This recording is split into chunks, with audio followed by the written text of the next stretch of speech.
Yesus masuk ke kota Yeriko dan berjalan terus melintasi kota itu.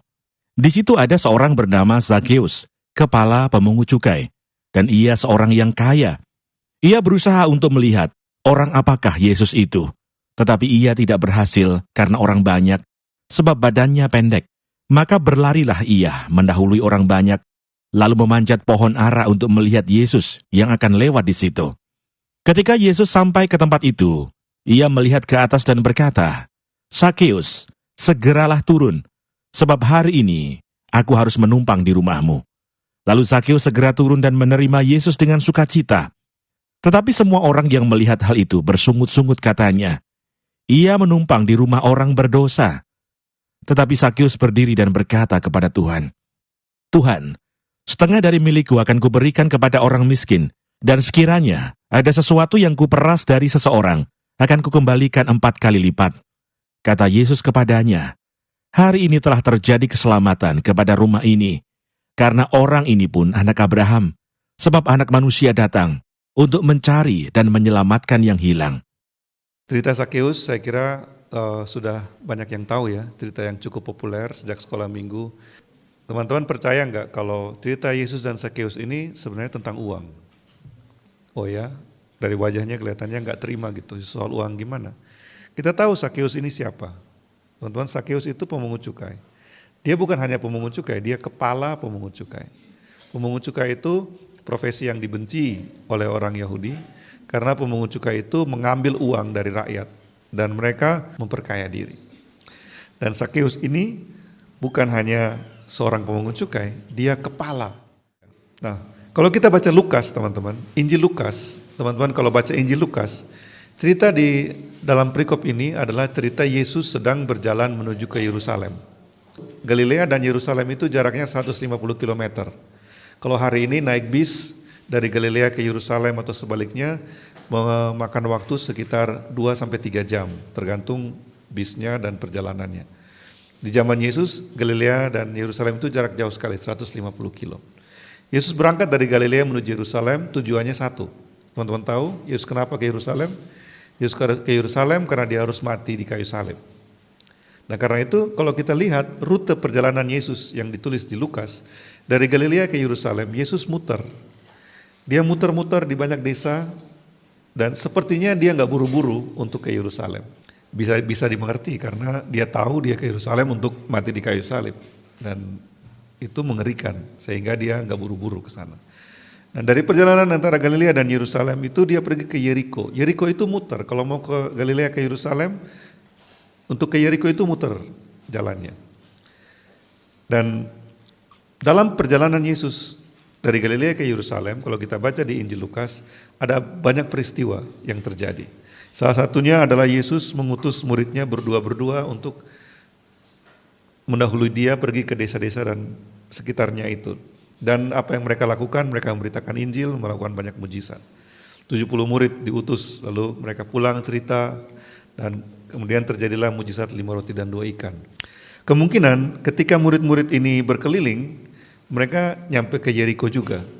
Dan 2 dari murid Yesus yang di Yeriko itu mungkin ngobrol dengan Zakheus.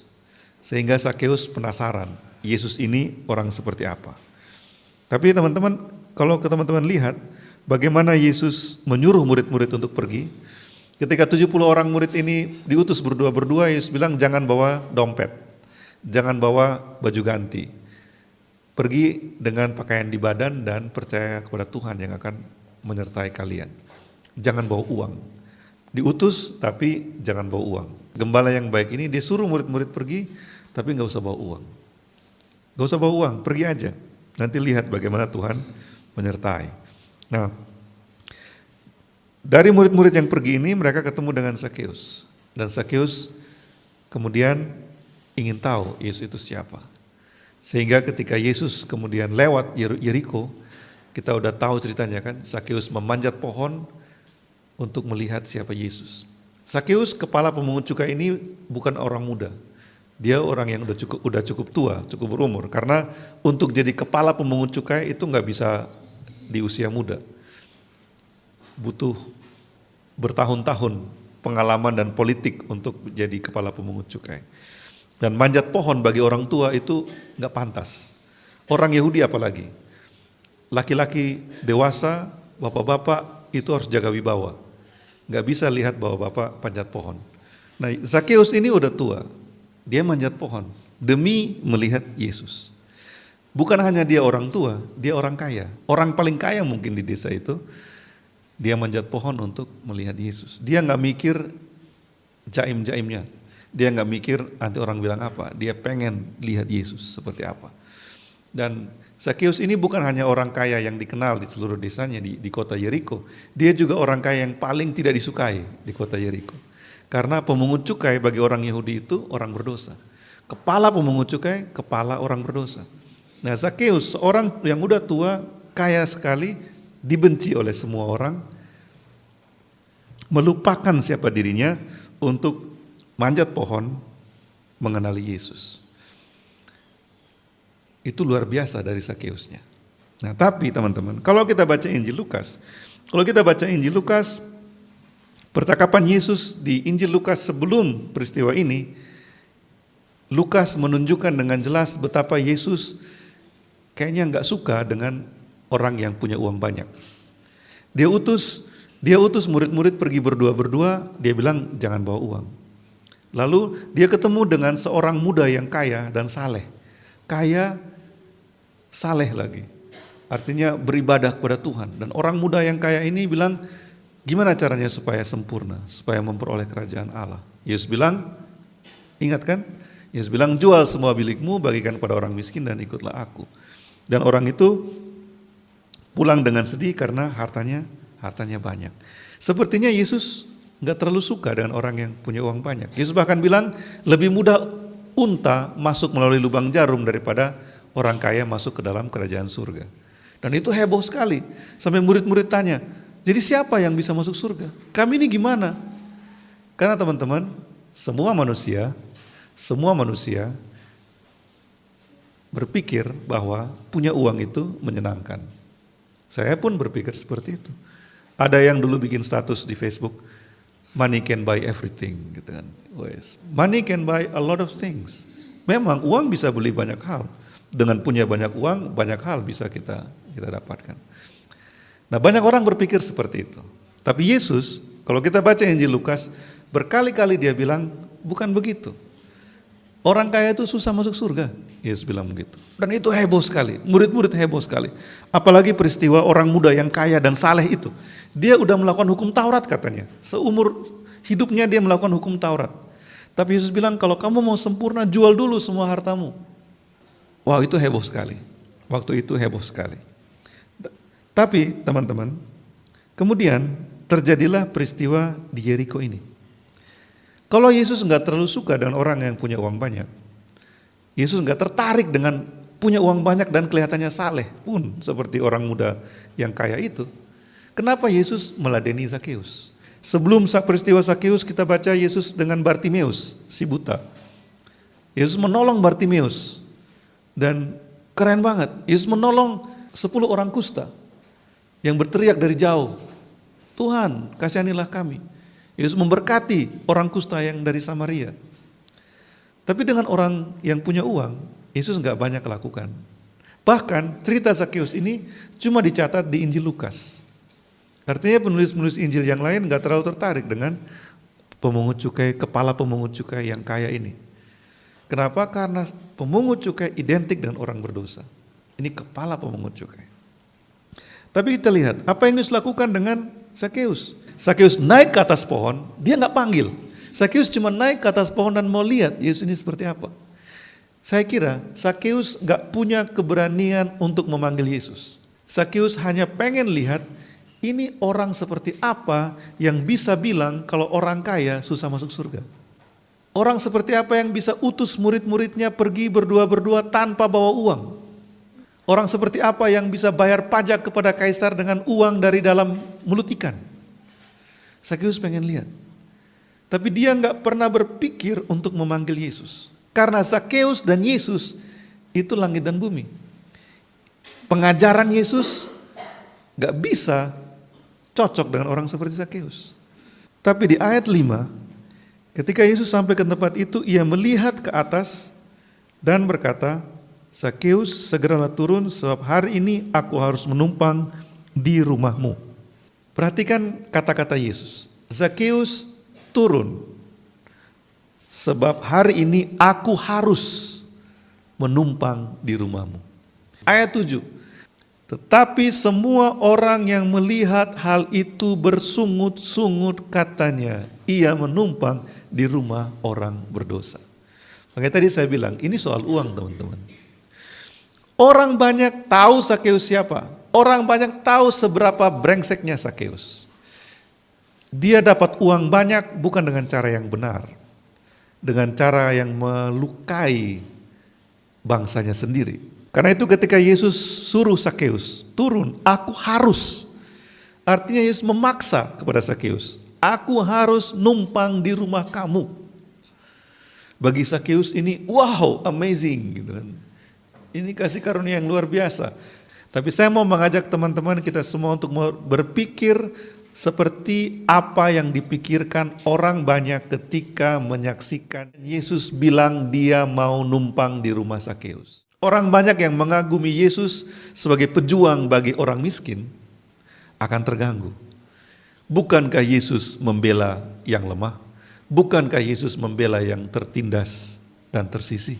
Bukankah Yesus berpihak kepada orang kusta, orang buta, pengemis, miskin?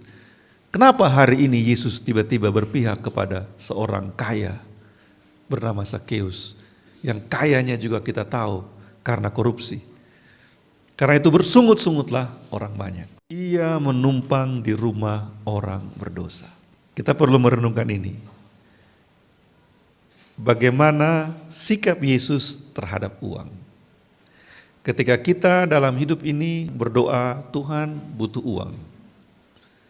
Kira-kira Tuhan mendengarnya dengan sikap seperti apa? Ketika kita bergumul, harus dapat uang dari mana lagi? Apakah yang Yesus pikirkan tentang uang? Apakah yang Yesus pikirkan tentang kita dan uang? Mungkin itu pertanyaan yang lebih menarik. Apakah yang Yesus pikirkan tentang Zakeus? Apakah Yesus mau menumpang di rumah Zakeus karena Zakeus uangnya banyak? Yesus gak minta numpang di rumah Bartimeus. Bartimeus mungkin gak punya rumah. Kalaupun punya mungkin gubuk yang miskin sekali. Tapi Zakeus rumahnya pasti bagus. Rumahnya pasti bagus, pasti ada pembantunya, makanan di rumahnya pasti enak. Apakah karena itu Yesus bilang, aku mau menumpang, aku harus menumpang di rumahmu? Teman-teman, menarik untuk memikirkan hal ini. Karena kalau bicara tentang uang, kaya miskin teman-teman, dunia ini terbagi dua karena pemikiran seperti itu. Bahkan kalau kita baca berita, negara-negara di dunia dikategorikan berdasarkan kaya miskinnya kan. Ada negara dunia ketiga. Dunia ketiga itu maksudnya miskin banget. Ada negara berkembang, negara maju, negara dunia ketiga. Di Indonesia orang miskin gak disebut orang miskin. Orang miskin disebut keluarga prasejahtera. Bicara tentang uang, dunia terbagi dua. Ideologi terbagi dua, teologi juga terbagi dua. Ada teologi kemakmuran yang katanya pro dengan orang kaya, dan teologi yang anti orang kaya. Gara-gara uang, dunia ini terbagi dua. Bahkan gereja pun terbagi dua, teologi pun terbagi dua. Orang-orang yang anti dengan teologi kemakmuran menyerang gereja-gereja yang katanya endorse teologi kemakmuran. Suka melayani dengan kemakmuran. Tapi teman-teman, saya bilang kan, kalau ada yang bilang, ini bukan soal uang, itu pasti soal uang. Caranya memeriksa, cara pandang orang tentang uang itu adalah dengan memeriksa cara dia pakai uangnya. Cara memeriksa gereja, cara pandang gereja tentang uang juga lihat cara dia memakai uangnya. Sinode juga sama, cara sinode memakai uangnya. Yesus teman-teman, saya mau kasih tahu rahasianya. Yesus itu uangnya banyak. Yesus itu pasti uangnya banyak karena dia punya bendahara. Yudas Iskariot itu bendahara. Ngapain pakai bendahara kalau duitnya sedikit? Yesus itu uangnya banyak. Ketika dia pelayanan, begitu banyak orang ikut dia. Gak ada orang yang mengeluh lapar ikut dia. Sekitar Yesus selain murid-murid yang laki-laki, ada ibu-ibu yang suaminya petinggi-petinggi. Ada ibu yang suaminya pegawai istana. Mereka uangnya banyak. Dan orang-orang ini mendukung pelayanan Yesus. Kalau begitu, orang-orang yang mengatakan Yesus itu anti uang, jelas salah. Orang-orang yang mengatakan Yesus itu anti orang kaya, pasti salah. Bahwa Yesus berpihak kepada yang lemah, itu nyata sekali. Tapi kalau Yesus dikatakan tidak berpihak kepada orang kaya, itu juga harus dipertanyakan. Dan cerita Zakeus ini jelas sekali. Yesus bilang, aku harus menumpang di rumahmu. Di antara murid Yesus, teman-teman, ada yang kaya juga. Matius itu pemungut cukai, dia kaya. Yohanes dan Yakobus, anak-anak Zebedeus. Zebedeus itu bukan nelayan miskin. Zebedeus itu juragan, dia punya banyak kapal ikan. Yohanes dan Yakobus punya akses ke imam besar. Ketika Yesus ditangkap, Yohanes bisa masuk ke dalam rumah imam besar karena dia kenal. Dia dari keluarga yang cukup diakui sebagai keluarga yang sejahtera, makmur. Jadi gimana? Kenapa Yesus mau masuk ke rumah Zakeus? Ini memberi pesan kepada kita satu hal. Yesus bisa suka dengan orang yang punya banyak uang. Wow, keren dong ya. Tapi kenapa Yesus suka dengan Zakeus? Orang banyak bersungut-sungut karena Yesus seperti itu. Dan Yesus bilang, hari ini telah terjadi keselamatan pada rumah ini karena orang ini pun anak Abraham. Sebab anak manusia datang untuk mencari dan menyelamatkan yang hilang. Yesus gak punya masalah dengan orang kaya. Yesus juga gak punya masalah dengan orang miskin. Mungkin Yesus akan punya masalah dengan orang yang sok kaya. Mungkin, karena sok kaya artinya dia gak jujur gitu ya. Kalau begitu, Yesus juga mungkin akan punya masalah dengan orang yang sok miskin. Sama, sok kaya dan sok miskin dosanya sama. Yesus gak punya masalah dengan orang kaya, Yesus gak punya masalah dengan orang miskin. Kenapa? Yesus bilang, anak manusia datang itu untuk mencari dan menyelamatkan yang hilang. Yesus bukan datang dan melihat kekayaan seseorang. Yesus bukan datang dan melihat, oh dia orang miskin harus saya tolong.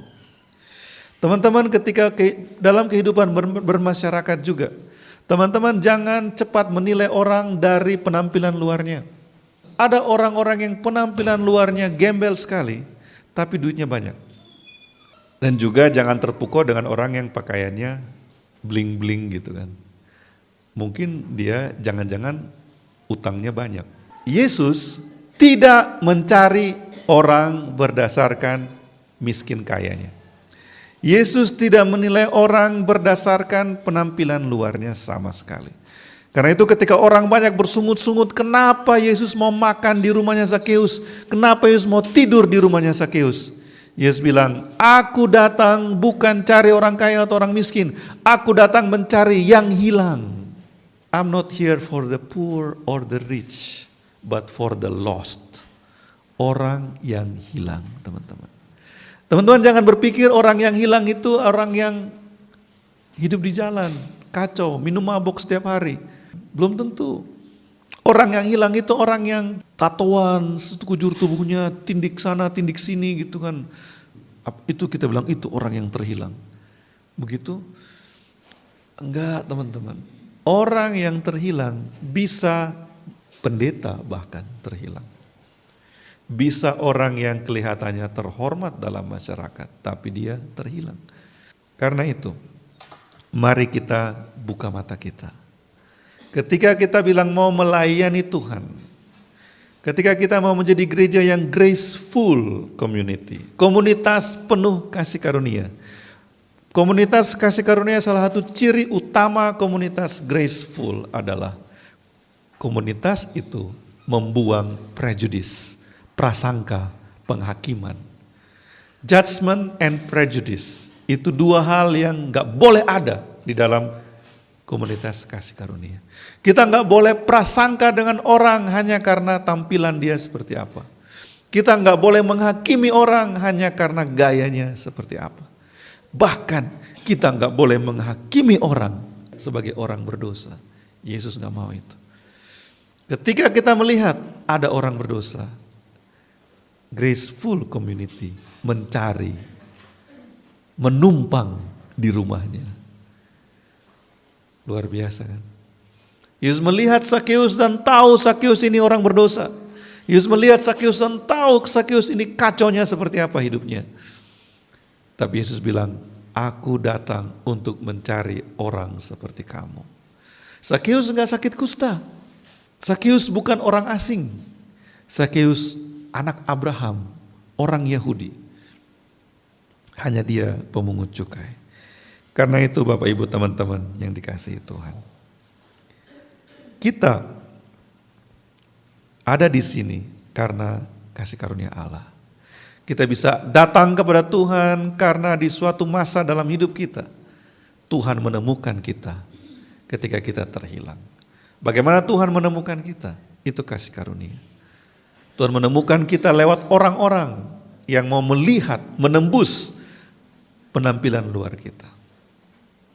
Dan karena itu, tugas kita juga adalah teman-teman, untuk melihat melampaui penampilan luar orang. Supaya apa? Supaya kita bisa membawa kasih karunia Allah kepada orang-orang yang terhilang. Dunia hari ini teman-teman, dunia hari ini adalah dunia packaging. Dunia kemasan, teman-teman tahu? Dunia hari ini it's all about the image. Semuanya tentang image, citra, pencitraan, dunia pencitraan. Bukan kita ini sebenarnya orang kayak gimana, itu gak penting. Yang penting adalah bagaimana orang memandang kita. Karena itu Instagram itu laris banget kan. Yang paling kita suka dari Instagram apa? Ketika selfie kita gak perlu dandan. Dia dandankan untuk kita kan, ada filternya gitu. Semua jerawat-jerawat hilang kalau kita selfie pakai Instagram gitu kan. Saya mengagumi kecanggihan teknologi karena hal itu, tapi saya menangisi batin manusia yang semakin merosot karena hal itu. Tuhan tidak bisa dimanipulasi dengan filter Instagram. Tuhan melihat kita langsung apa adanya kita dalam hati dan jiwa kita. Dan sebagai pengikut Kristus kita juga perlu belajar untuk menampilkan diri kita apa adanya di hadapan Tuhan, di hadapan manusia. Oke lah kalau untuk tampilan foto profil pakai filter silakan, itu enggak dosa juga. Tapi kan ditulis disclaimer-nya. Yang terlihat belum tentu yang sebenarnya gitu kan. Seperti di kaca spion kan, kaca spion ditulis, objects may be closer than it appears. Objek di kaca spion itu bisa lebih dekat daripada yang ada di spion. Ketika bikin foto profil ditulis, objects may look uglier than it appears. Ya itu bercanda, nggak ada yang mau nulis kayak gitu kan. Tapi teman-teman yang saya mau bilang, Yesus datang untuk orang yang terhilang. Kita pengikut Yesus dipanggil untuk mencari orang-orang yang terhilang. Oleh karena itu berdoa supaya Tuhan berikan kita kemampuan untuk melihat, menembus filter yang dibuat oleh dosa manusia. Dan biar Tuhan berikan kita kepekaan untuk bisa mengenali di mana ada orang-orang yang terhilang, teman-teman. Di mana-mana ada orang terhilang. Kita hanya butuh kepekaan untuk menemukannya. Hari ini dari cerita Yesus dan Sakeus ini, biarlah kita belajar. Kekayaan teman-teman bisa menghalangi orang untuk bertobat. Seperti orang muda yang kaya itu. Makanya Yesus bilang jual semua milikmu. Supaya itu enggak menghalangi kamu untuk ikut aku. Tetapi kemiskinan juga bukan jaminan untuk diselamatkan teman-teman. Ada cerita yang tragis sekali di dalam Injil. Seorang yang lumpuh 38 tahun. Dia begitu kasihan. Tampangnya kasihan sekali. 38 tahun terbaring di atas tilamnya. Dekat sekali dengan kolam Bethesda. Tapi 38 tahun dia gak bisa sembuh. Ketika Yesus tanya, kamu mau sembuh? Itu kan pertanyaan yang dijawab dengan ya atau tidak. Tapi ketika Yesus tanya, kamu mau sembuh? Orang ini menjawab gimana? Tidak ada orang yang peduli sama aku sehingga aku tidak bisa sembuh. Dia bukan bilang, ya aku mau sembuh, atau tidak aku nyaman seperti ini. Dia bilang, tidak ada orang yang pedulikan dia sehingga dia tidak sembuh. Kemudian Yesus bilang, bangun, angkat tilammu dan berjalanlah. Dia sembuh. Begitu dia jalan, ketemu para pemimpin agama. Loh kok kamu angkat tilam di hari Sabat? Hari Sabat itu gak boleh kerja. Angkat kasur di hari Sabat dianggap bekerja. Kamu kok angkat kasur di hari Sabat? Berdosa kamu. Bayar denda di bait suci. Karena kamu melanggar hukum hari Sabat. Dan orang ini bilang apa? Yesus, dia yang membuat aku melanggar hukum hari Sabat. Ini cerita yang tragis sekali karena orang ini disembuhkan secara fisik. Tapi batinnya hilang selama-lamanya. Dia tidak bersyukur sama sekali bahwa Tuhan menyembuhkan dia. Dia bahkan takut dengan dakwaan para pemimpin agama dan dia bilang, gara-gara Yesus aku sembuh. Kalau mau marah, marah sama Yesus. Dia yang bikin aku sembuh. Oh, para pemimpin agama juga kacau. Orangnya sembuh bukannya senang. Wah puji Tuhan kamu udah sembuh. Enggak, turunin dulu kasurmu, jangan nanti kamu melanggar hukum hari Sabat. Turunin dulu kasurnya, nanti besok aja baru ngambil kasurnya. Kamu pulang aja udah sembuh. Harusnya gitu kan kalau ikut sukacita kan. Dia angkat kasurnya, jangan diangkat sekarang. Itu melanggar hukum hari Sabat. Kamu pulang aja. Puji Tuhan udah sembuh. Harusnya gitu. Tapi mereka nggak lihat sembuhnya, mereka lihat ada hukum yang dilanggar gitu. Dan orang ini juga dia bukan marah, dia bilang, loh kamu nggak tahu aku udah sembuh nih. Dia nggak ngomong gitu, dia menyalahkan Yesus. Orang lumpuh 38 tahun ini beda dengan cerita di Injil Yohanes tentang seorang yang buta sejak lahir. Orang yang buta sejak lahir, dia teriak-teriak, lompat-lompat bilang dia udah dicelikan matanya. Para pemimpin agama tanya, kamu kok bisa dicelikan matamu? Yesus tuh orang berdosa. Para pemimpin agama bilang gitu. Dan orang buta ini bilang, aku nggak tahu dia orang berdosa atau enggak. Yang aku tahu, aku dulu buta, sekarang aku bisa melihat. Silakan nilai sendiri. Yang bisa bikin orang buta melihat itu siapa? Apakah orang berdosa bisa lakukan itu? Jadi teman-teman, kemiskinan bukan jaminan untuk diselamatkan. Ada orang miskin yang hatinya sombong banget. Ada. Jangan pikir orang kaya pasti sombong. Enggak. Orang miskin juga bisa sombong, teman-teman. Orang miskin bahkan banyak yang judgmental. Penghakiman, hatinya penuh penghakiman. Seluruh dunia yang salah. Makanya aku miskin seperti ini. Teman-teman, kalau hari ini engkau gak punya uang dan ingin bisa punya uang, saya kasih tahu, nomor satu yang harus dilakukan adalah periksa cara engkau memakai uangmu. Jangan-jangan bukan engkau miskin karena gak punya uang. Engkau miskin karena gak tahu cara pakai uangmu. Karena itu daripada menyalahkan orang lain, periksa dulu. Bagaimana engkau memakai waktumu, bagaimana engkau memakai uang yang Tuhan berikan kepadamu. The one qualification to be found by Jesus is to be lost. Not poor, not rich, lost. Untuk ditemukan oleh Yesus, seseorang harus terhilang. Yesus enggak cari orang kaya. Yesus enggak cari orang miskin. Yesus cari orang yang terhilang. Kita pun demikian. Kita enggak cari orang kaya. Kita enggak cari orang miskin. Kita cari orang yang terhilang. Orang yang terhilang bisa ada di lembah bayang-bayang maut. Orang yang terhilang bisa ada di lembah Akor. Orang yang terhilang juga bisa ada di istana raja. Orang yang terhilang bisa ada di gubuk derita. Orang yang terhilang bisa ada di mansion, rumah mewah. Bisa. Tapi siapapun yang terhilang, itu adalah tugas kita untuk pergi dan menyampaikan kabar baik kasih karunia Allah. Yesus datang untuk mencari orang yang terhilang. Ini bukan soal uang, teman-teman. Yesus gak anti dengan uang.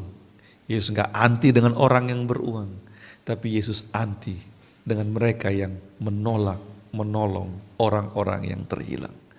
Karena itu biarlah kita menjadi graceful community yang memberi hidup kita untuk pergi dan mencari dan menemukan dan kemudian membawa kepada terang Tuhan orang-orang yang terhilang.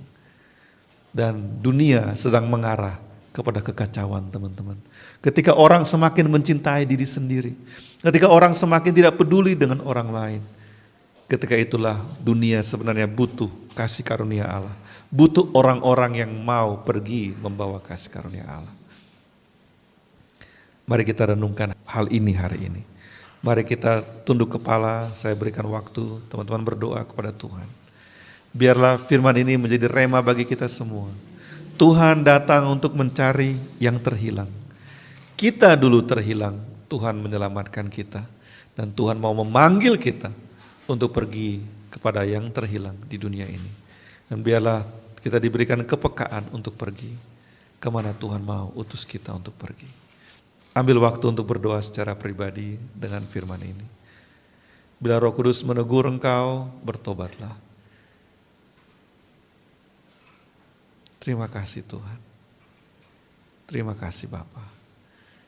Terima kasih untuk kebenaran-Mu Tuhan. Tolong kami hari ini. Biarlah kami meneladani Yesus yang pergi untuk mencari yang terhilang.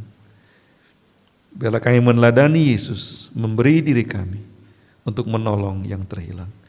Kami tidak menghakimi, menilai dengan pandangan manusiawi kami, tapi kami mau menilai dengan hati Tuhan, mengasihi dengan kasih Tuhan, dan memberi hidup kami untuk melayani sebagaimana Tuhan telah terlebih dahulu melayani kami. Terima kasih ya Bapa. Kami juga mau membawa persembahan kami. Biar Tuhan menerima setiap persembahan yang diberikan dengan sukacita dan dengan rela. Dan biarlah persembahan ini membawa kemuliaan bagi kerajaan-Mu. Dalam nama Yesus, semua kita yang percaya katakan, amin. Sungguh lembut Tuhan Yesus memanggil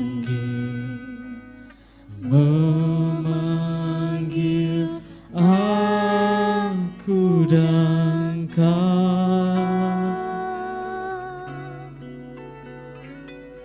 Lihatlah Dia beri